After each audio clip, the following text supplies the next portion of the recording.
नमस्कार। B part third Hindi साहित्य की इस आभासीय कक्षा में आप सबका फिर से स्वागत है। और हम मुक्ति बोध पढ़ रहे हैं। मुक्ति बोध की एक और कविता खोल आंखें आज हम पढ़ने जा रहे हैं। जैसा कि मैंने आपको बताया कि मुक्ति बोध की कविता ये उस काल का प्रतिनिधित्व करते हैं मुक्ति बोध जबकि हिंदी साहित्य की जो कथा वस्तु थी या हिंदी साहित्य की जो विषय वस्तु थी, कथा वस्तु माफ कीजिए, जो विषय वस्तु थी या हिंदी कविता एक बिल्कुल नए रूप में सामने आ रही थी, जहाँ मानव के निजत्व की बात की जाने लगी थी, जहाँ मानव के दुख सुख को या कहें कि जहाँ मानव के जो वास्तविक यथार्थ जीवन था उस पर लेखनी चलने लगी थी। खोल आंखें। जिस देश प्राणों की जलन में एक नूतन स्वप्न का संचार हो, ओ हृदय मेरे उस ज्वलन की भूमि में बिछ जा स्वयं ही, और तड़प कर उस निराले देश में तू खोल आंखें। देख जलते स्पंदनों में क्या उलझता ही गया है, जो नई चिंगारियां नव स्वप्न का आलोक ले उत्पन्न होती जा रही हैं।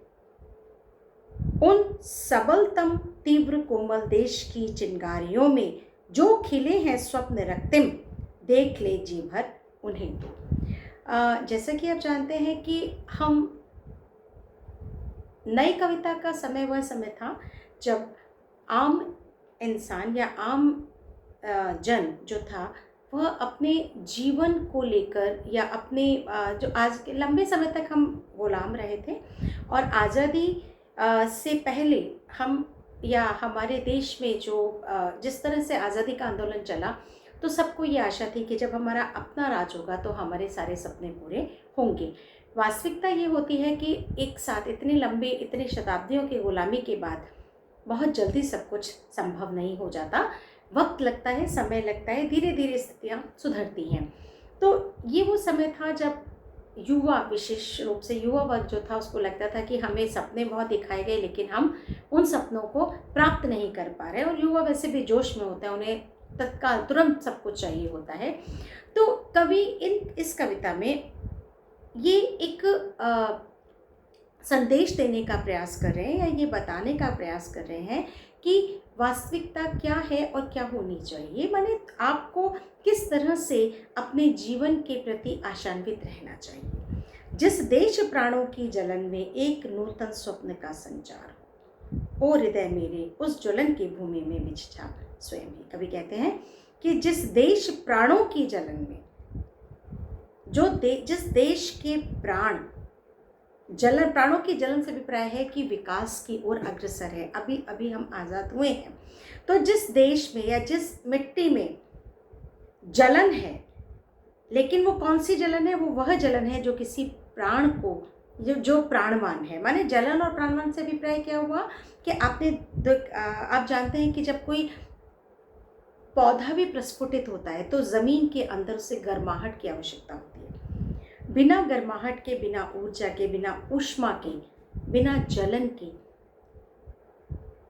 आप कुछ भी नव निर्माण संभव नहीं हो पाता। तो कवि कहते हैं कि जिस देश में प्राणों की जलन में एक नूतन स्वप्न का संचार, एक नया सपना बुना जा सके, मेरे हृदय उस ज्वलन की भूमि में बिछ जा स्वयं। तो चाहे वो धरती कितनी भी तपती हो, चाहे वहाँ पे जीवन कितना भी कष्टमय हो, मेरे हृदय तुझे वहीं बिछ जाना चाहिए, स्वयं को समर्पित कर देना चाहिए और तड़प कर उस निराले देश में तू खोल आंखें, या फिर अपनी संपूर्णता के साथ, अपने संपूर्ण समर्पण के साथ उस देश में तू आंखें खोल जो कि अभी अपने नव निर्माण के काल में है। देख जलते स्पंदनों में क्या उलझता ही गया है, जो नई चिंगारियां नव स्वप्न का आलोक ले उत्पन्न होती जा रही हैं। देख जलते स्पंदनों में क्या उलझता ही गया है। स्पंदन माने धड़कन, गति। कवि कहते हैं कि तू देख तो सही कि ये इस जलन के अंदर, ये जलन जब शांत होगी या ये जलन जब अपनी परिणति पर पहुंचेगी तो फिर क्या क्या निकलेगा। जो नई चिंगारियां, जो नव निर्माण होगा, नव स्वप्न का आलोक ले, उत्पन्न होती जा रही। ये जो तुझे चिंगारियां दिख रही हैं, ये चिंगारियां वो स्वप्न है। ये, या कहें कि ये जो चिंगारियां, ये जो जलन से अभिप्राय यहाँ पर निराशा, कुंठा, पीड़ा, तकलीफ, कष्ट इत्यादि से है। तो कवि कहते हैं कि ये जो नई चिंगारियां नव स्वप्न का आलोक ले, नए नए सपनों के का आलोक माने उजाला, प्रकाश लेकर उत्पन्न हो रही है। माने ये जो चिंगारियां, कभी कहीं आपने आग जलती हुई देखी होगी, तो आग जब जलती है तो उसमें से चिंगारियां निकलती हैं, स्फुलिंग निकलते हैं। प्रसाद ने भी कहा है ये सब स्फुलिंग है मेरे ज्वालामयी जलन के। माने वो जो चिंगारियां होती हैं, उन चिंगारियों के लिए कवि कहते हैं कि ये चिंगारियां चिंगारियां नहीं हैं, बल्कि ये वो आलोक है, ये वो प्रकाश है, जिनमें कि नव निर्माण के या नए नए सपने समाये हुए हैं। उत्पन्न होती जा रही उन सबलतम तीव्र कोमल देश की चिंगारियों में, ये सब क्या हो रही है, उत्पन्न होती जा रही हैं। माने इन चिंगारियों में, ये चिंगारियां जो हैं वो आलोक, वो प्रकाश उद्दीप्त कर रही हैं, जिन प्रकाश में नए सपने, नव निर्माण के स्वप्न समाये हुए हैं। और उन सबलतम माने ये बहुत सबलतम माने सबसे सक्षम, सबसे मजबूत, सबसे कहना चाहिए कि उत्कृष्ट, तीव्र, कोमल देश की चिंगारियां। उत्कृष्ट भी कह रहे हैं, तीव्र भी कह रहे हैं, मतलब कोमल और तीव्र दोनों एक साथ।